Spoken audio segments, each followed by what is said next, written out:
Hiya there guys, I'm back to do a history book review today. The book I'm looking to review is Blacks in Grey Uniforms. This is an incredibly controversial book and one of the types of history books I love to read just because it's not a mainstream book. It's not something which you'll pick up in your usual Waterstones, and I think that this book in particular is very much a fringe, but I would say a very interesting book which deals with a much neglected topic from American history, namely those who fought for the Confederacy who were black, mixed race, non-white, as what we would refer to, or what would be commonly known as would be fighting for the Confederacy at this time. But okay, so just to start off and just to do a little bit of housekeeping, if you can just like the video and subscribe to the channel, it'd be much appreciated. Obviously give me your comments and what you think about the book if you do pick it up yourself as well, whether you'd be interested in picking it up and having a read yourself also. But this book itself is I've got it here, a physical copy, so ready physical copy. It's not a very big book, it's only about 130 pages all in. The author Philip Thomas Tucker, I haven't got any other books by this author, but I was very impressed really straight out of the bat in the introduction. He pretty much said out his stall he is non-partisan, and that's massively important about where this book succeeds actually. He's a very unbiased academic.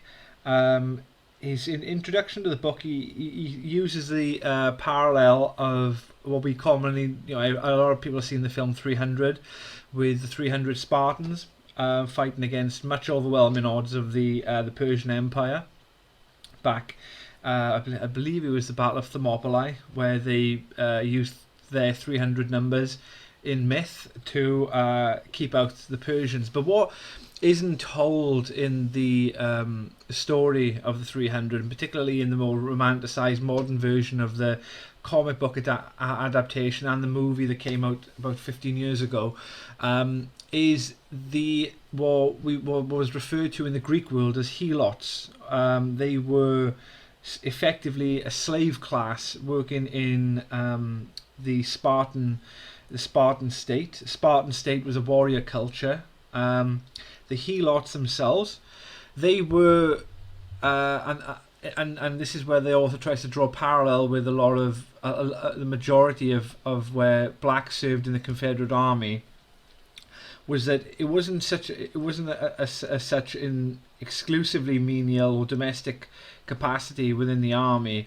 Such things as cooks, farriers for horses, etc., people who dug trenches, but it actually is fighting men also as well. And in the 300 story, there are reports of helots who, once either their master or their owner or the person that they were fighting under, their family member, was cut down by a Persian soldier, that they would then pick up the shield, pick up the spear, and then they would join in the front line themselves along with the other Spartan warriors. And this is what he tries to set out as a bit of a parallel. It's only a parallel in the introduction, but what I liked about the introduction was really explaining out of the bat why the book had to be written, in terms of the present day culture war in the West, where effectively you can't talk about this type of topic. You can't talk about why would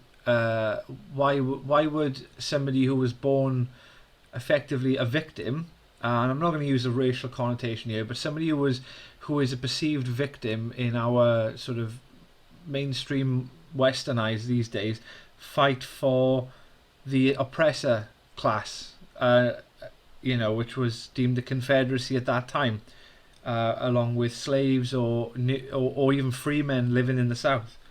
And this is quite an interesting way in which he meanders that in the book, and it's not always a simple answer. And it's also, he explodes quite a lot of incredibly mainstream and widely accepted myths about the Civil War and about Southern society and Northern society, both antebellum and during the war as well, which I found quite interesting. So going into the book, first chapter he talks about it is the distinguished history of black people fighting for American causes or the causes of liberty itself. Now, if what he's trying to sort of suggest is that mainstream historians would suggest and would accept that yes, black people fought for the American colonies against the British in 1776. Yes, black people fought as part of colonial militia against Indians prior to that time and after and during. Yes, there were black people who were both free men and slave who fought for the United States in the Mexican-American War in 1846. Yes, no, this is where it gets confusing. No, there were no black people who fought for the Confederacy. Okay, considering that a sizable proportion of the South was black or mixed race, that's quite tough to take, and this is where this book comes in. But then but apart from that massive amount of cognitive dissonance really in their own brain to suggest that there were no black Confederate soldiers, they would happily then suggest that yes, there were black people who fought in World War I for the United States, who fought in World War II for the United States, who fought for the Union in the Civil War. But we've got it there. Look at the cover. Look at the cover. What does that tell you? You can see it with your own eyes. And this is one visual representation, and he goes into many, many examples. Just to name a few from the first chapter. 3 men, Hopton, Rivers and Marshall. All 3 fought for the United States in the Mexican-American War. In 1704, South Carolina colony against Indians. All able-bodied men were required to serve, slave or otherwise, black or white, didn't matter. The 1715 Yamasee War, 400 black and 600 white militiamen. That's 2/5. You have different stories then, and we see the sort of the strings going into the Civil War here. You have a young man by the name of Jacob Jones who was a drummer in the Confederate Army. A man by the name of Boney Smith who actually carried the flag at Gettysburg. A black Confederate at Gettysburg. Harrison Ash. Austin Dix, a fifer. Going in, even in, like I say, the Continental Army, which is the American independence. Francis Marion, who was known as the Swamp Fox, who basically his part of his role was when the British were coming south down the eastern seaboard of the United States, he effectively was providing guerrilla tactics and trying to pretty much keep the British Army in the Carolinas, in particularly South Carolina, fighting a guerrilla war instead of going further down and trying to effectively turn the South into a pro-loyalist section of the Americas, thereby isolating the North, which would have destroyed the rebellion. But as part of his sort of cadre of guerrilla fighters, you have a very famous picture in which there's his slave or a slave by the name of Oscar. Was one of his most important soldiers. Another one by the name of Joseph Willis was a free black man who fought as well. There was a man in 1934, an ex-Confederate, who was buried in a grey uniform in 1934. See, back then, a lot of people were grown up and they understood that there were more than one cause for the Civil War, not just slavery. Like all wars, there's money and power are the preeminent reasons why people go to war, as well as, in this case, was slavery. But this man, his name was Louis Napoleon Nelson, and he was a black man, and he was buried in a grey uniform in 1934, and he'd served in the Confederate Army. Now, before I go into any more examples, it's important to understand why. Why would any looking from our vantage point, if you asked any person in the street, or any person with a passive understanding or interest in history, why was the American Civil War fought? First answer would be slavery. That's all we've been particularly conditioned to understand, is slavery was the only or the main cause of the Civil War. But why then, if so, why then would blacks fight for the Confederacy?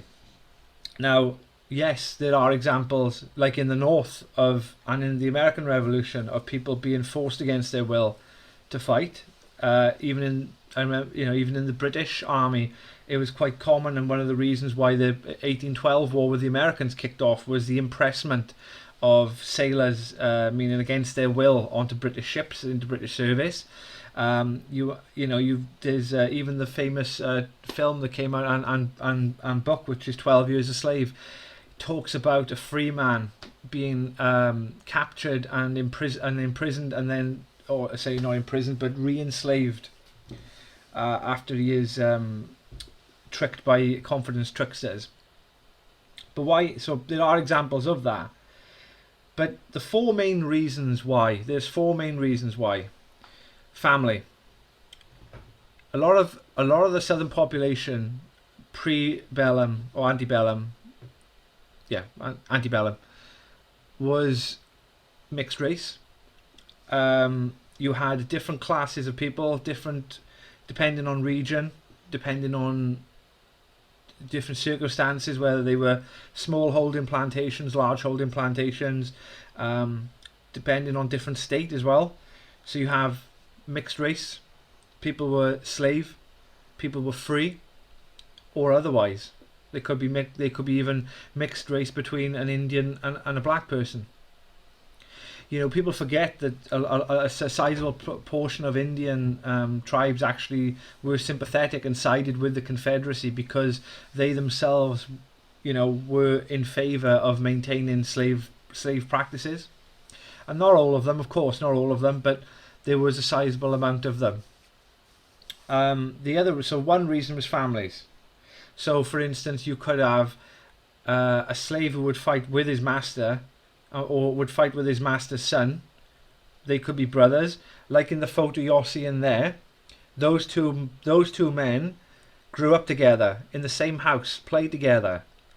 So they grew up together as children, were best friends in that house. Obviously, circumstances around whether they would have been had the family been free or otherwise is questionable, of course. But that's their experience. That's their world experience. They grew up together. So that leads on to the second one: friends, local friends. So you had black communities. Whether you had a free black community, which was definitely, there was free black communities in Louisiana, which was a lot more racially tolerant to manumission, which is the setting free of slaves than other states. Lifelong friends. Like I said, you had people who were in their 40s and 50s serving in domestic or menial capacities because they were with their, like George Washington with his slave in the Revolutionary War. Other ones, community. Community was a massive important reason why. It's hard to put into perspective at this time, particularly pre-Civil War, and understand why would a free black who could, and some obviously a lot did, go to Canada, go to the North, why would they stay and fight in the South if they were free and they could do otherwise? They wanted their own standing, and they wanted their own to show that they were committed to what they saw, which was a second American Revolution, a second independence war in which they wanted to free themselves of northern aggression. And that leads into the third point, which is, so the third point, homeland. They're fighting for their town, they're fighting for their plantation even, they're fighting for their state. A lot of the most famous people in the Confederacy themselves did not raise or did not decide to enter the war until their state did so. For instance, Thomas Jackson, Stonewall Jackson, and Robert E. Lee Only when the Virginia House of Burgesses decided to enter into the Civil War on the side of the Confederacy did they then decide to enter into the war. So, and also region. So different regions within the South itself. There were obviously there were different areas where there were people from even what you could consider northern states and even southern states who were fighting on either side of the war. So you had a lot of Kentucky soldiers, and Kentucky was in the Union. But there was a massive Confederate sympathy in Kentucky. Maryland as well. The city of Baltimore itself, was very sympathetic to a Confederate cause. But then likewise in North Carolina, there was a sizable, I can't remember whether it was East or West Carolina, North Carolina, but there was a sizable pro-Union majority there, particularly because they were not near the shipyard of Charleston. Oh, sorry, I'm probably getting myself confused, but I know for a fact that there were parts of southern states, and even Texas itself. By necessity and geography, did Texas enter with the South? The fourth reason why blacks would fight for the Confederacy, and that would be opportunity.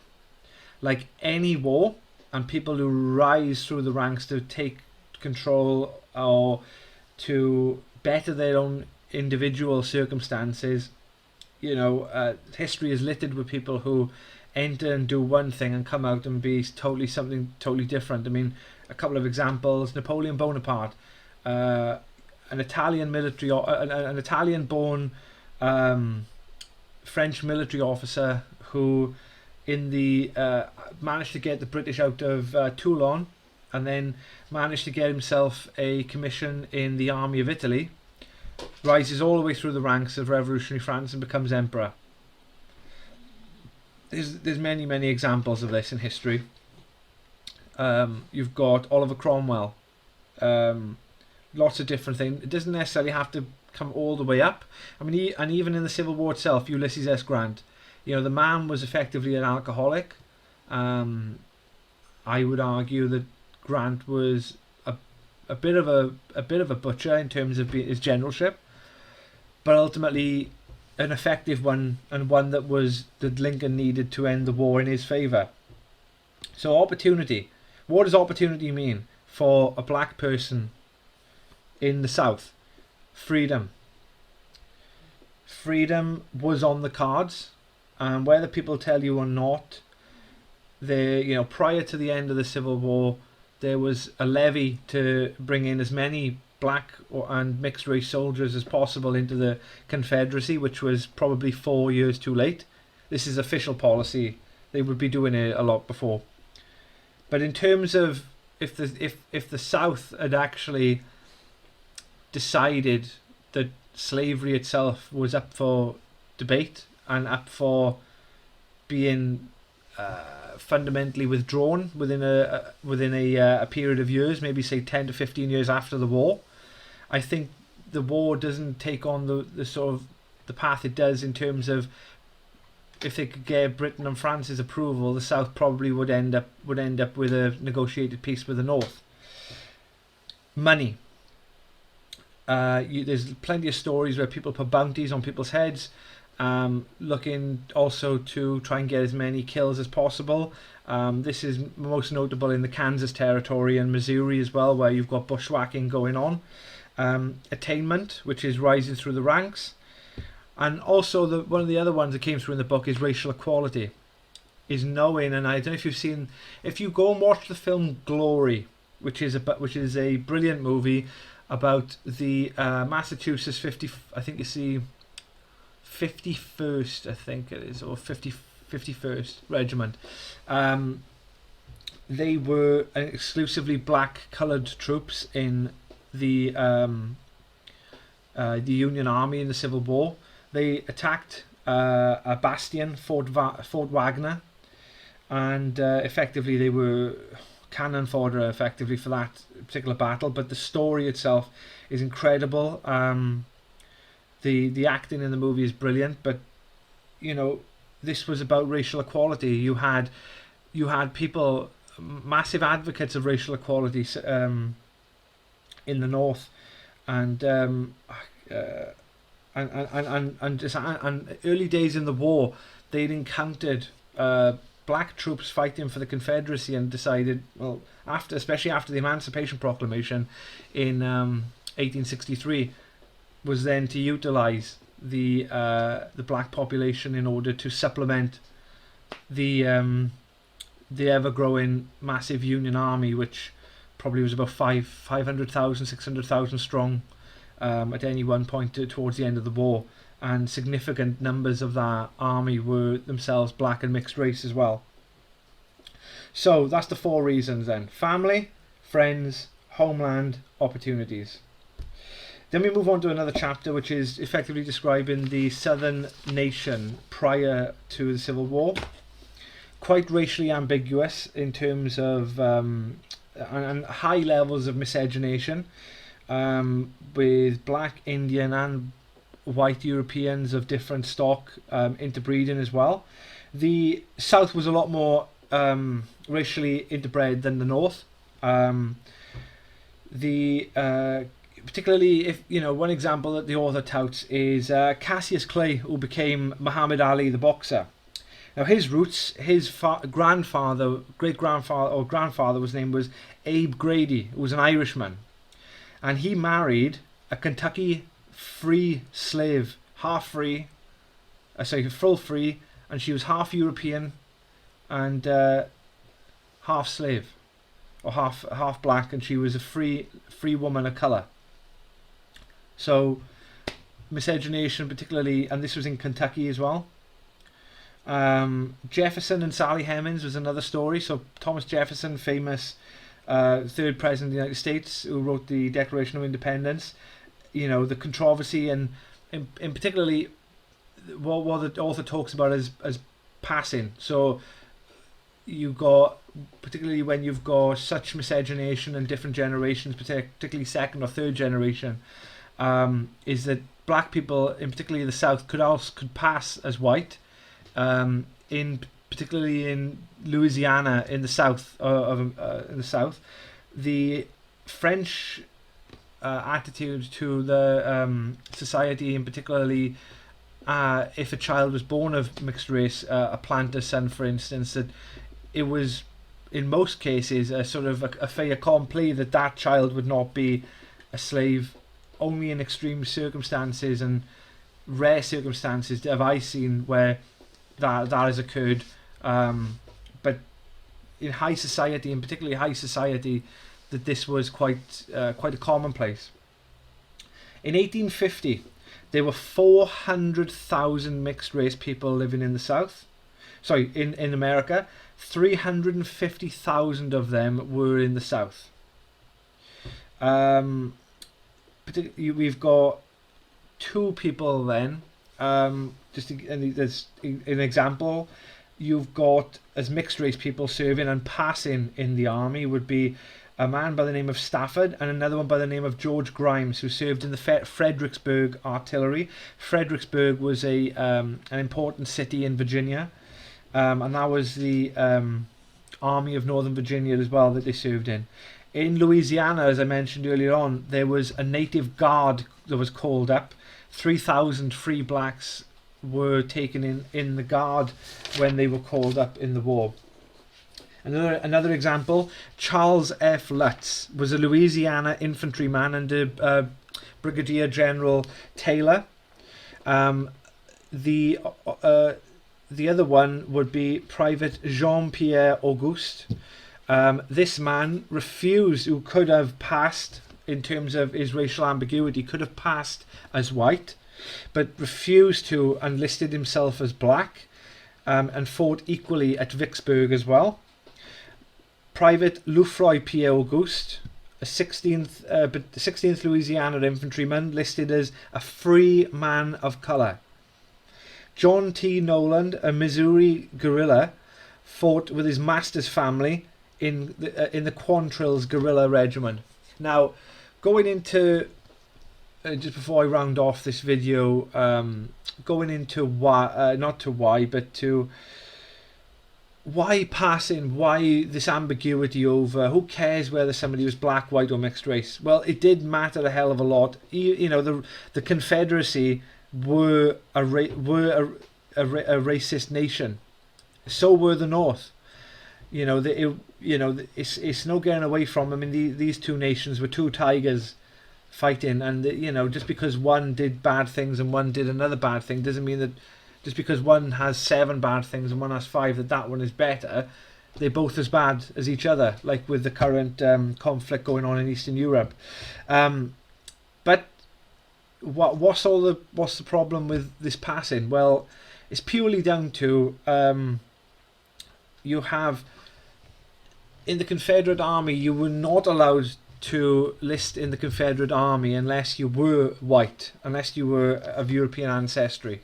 And so that's why a lot of them decided to. This is why it messes up with the numbers in terms of who was actually mixed race or black serving in the army, and in what capacity were they serving?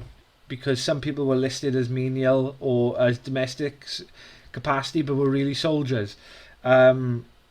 So we have people who were passing and were listed as white, and there was a rule called the 1 drop rule. If you had 1 drop of white blood, 1 parent, 1 grandparent, you were allowed to put yourself down as white when signing up to a regiment. And that was not a full policy, but was greatly accepted in a number of state militias. You've got to understand that the Confederacy were not a unified central authority like the Union were. This was the entire part of the war, was the getting away from what they saw was centralized tyranny in Washington, and a lot of the regiments and a lot of the army that was raised were state raised, local raised. I mean, the main battle army was the Army of Northern Virginia. So how many Confederates were there? How many black Confederates were there? Were there 0? No. Were there 100,000? No. Now, in this book, the author says between 3,000 and 6,000 were black Confederates. But, as I explained just now, with the 1 drop rule, this really, really, really does mess with the numbers. And I suppose we'll never ever know why or how many were truly serving in the army, in the Confederacy. Now, in the last part of the book, we have the long forgotten combat roles of black Confederates. Now, black served in all 3 capacities in the army. So the army, the cavalry, and the artillery. There was even an example of a Jewish man, which was Louis Lyon, who served as a Confederate at the Big Bethel battle. So not exclusive to just black people either. Frederick Douglass, who is the famous anti-slavery campaigner in the North, lobbied President Lincoln early on in the war for black troops after the first battle of the Civil War, which was the first battle of Bull Run, or in the South, the first Manassas. Now, and this is the battle where people from the North and generally other people went to see with picnic baskets, thinking, oh, there's going to be a little bit of a dust up and then everyone's going to go home and this war, in brackets, will be over. But the carnage of the war itself obviously refocused what people thought of the war.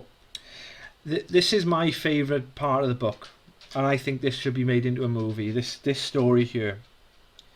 There's a famous story about a man by the name of California Joe, and this was a Union sharpshooter, a sniper. Now this man, California Joe, he was deployed in the Virginia Peninsula early on in the war, so 1861, 1862. And in order for the main army not to be picked off by snipers as they were making their movements up and down the peninsula, they would have to deploy their own snipers from the Union.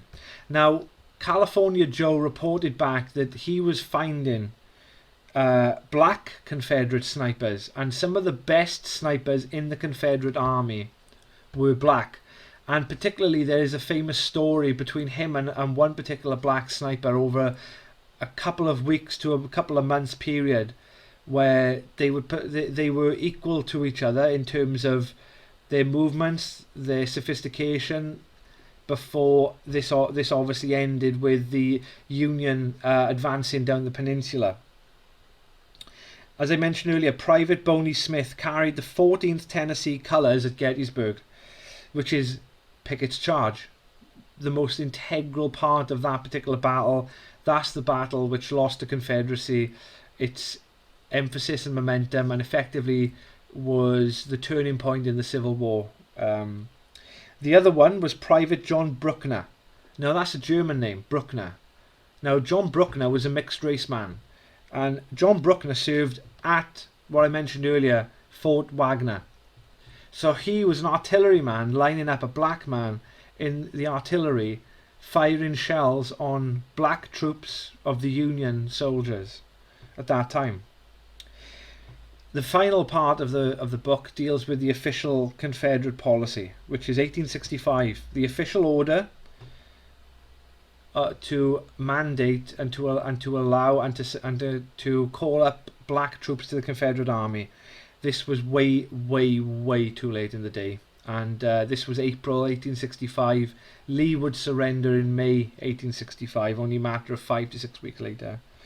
This is in contrast to the majority of the war, where state and local ordinances specifically were very much more relaxed and very much more encouraging of bringing in black and mixed race fighting men to their ranks, which is why the general figure will never be known. But this book in particular is so important, and I took a lot from this book. Now, my sort of estimation, I think this book is a brilliant jumping off point. It's really important that people reframe their understanding of that particular conflict, because to understand it as a purely good versus evil, black and white linary understanding of the Civil War, and to sort of either laud Lincolnite northern versions of the war, and also on the polar opposite to laud, bullshit, lost cause, really happy slave crap stories that you hear, is devoid of all nuance and historical flavour whatsoever, and historical honesty and integrity, I would say, as well.